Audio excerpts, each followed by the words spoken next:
પિથલપુર ગામે મોક્ષધામ ખાતે પિતૃ મોક્ષાર્થ ભાગવત સપ્તાહના બીજા દિવસે શ્રોતા કથાનું રસપાન કરવા ઉમટ્યા.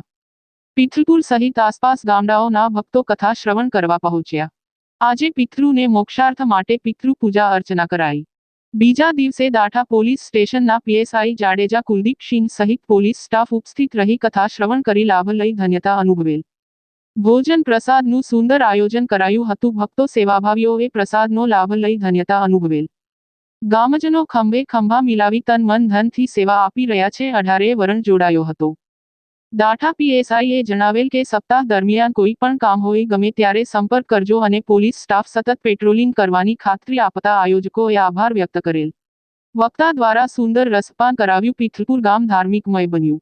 પીએસઆઈ જણાવેલ કે કથા શ્રવણ કરતા ભક્તો વ્યસન મુક્ત થવા અપીલ કરી હતી.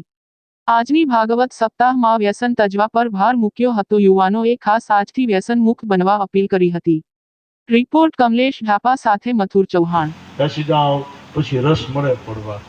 એમ આ બધી છે ને માનવ જીવન છે ને એ એડવર્ટાઈઝ વાળું છે.